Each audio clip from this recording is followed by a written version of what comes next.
as we know, there's a huge crypto community on Twitter, and I'm curious what you think Musk butting in here, potentially even making a hostile takeover or attempting a hostile takeover, what having Musk more involved in Twitter could mean for the crypto community.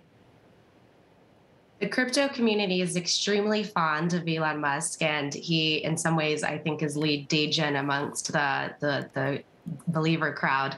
And I think that if he were to become more involved in the community, I certainly think there's been a lot of speculation around whether that would mean a more decentralized messaging platform, whether a centralized entity is necessarily the best. There's a lot of talk about what type of speech would be allowed, but I believe the crypto enthusiasts would be extremely, extremely happy. So much of the conversation has been around cryptocurrencies and payments and the economy and assets and investing.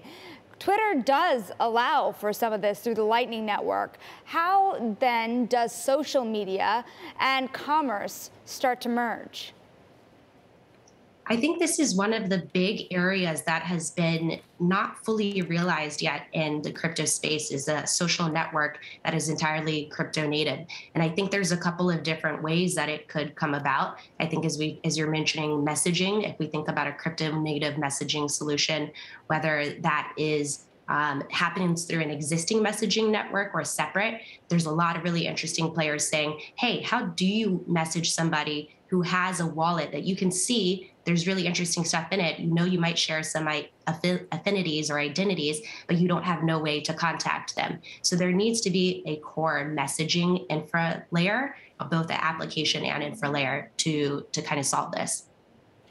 Mercedes, talk to us about what's happening on the consumer front when it comes to cryptocurrency. Obviously, we hear so much about NFTs, and for so many people, it's just, should I buy Bitcoin or not? What do you think are the main trends that are really going to define the consumer side of the market this year?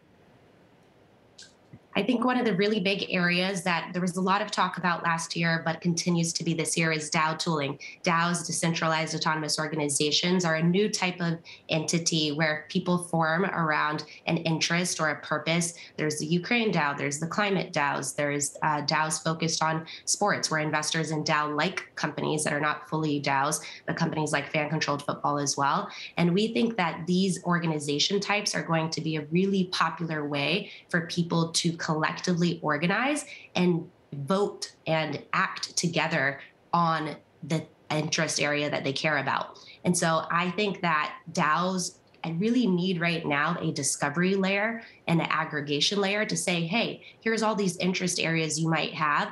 You can find them and participate in these communities with tokens and actually put your money where your mouth is. So I think next, we might see DAOs replacing even Facebook groups in the future. Yeah, it's fascinating. I mean, what other applications of DAOs do you see really taking off in the next year? We've seen fundraising for Ukraine. We've seen investing. We've seen investing in NFTs. But what's the next phase?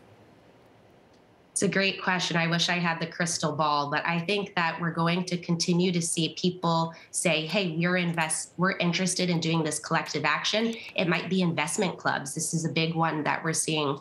Companies like Syndicate are, putting together groups and saying, you can invest together. It might be, I'm a venture capitalist, but it might also be an alternative to funding. Think about AngelList and other crowdfunding networks. That one's a really big one that I think is going to be on the rise later this year.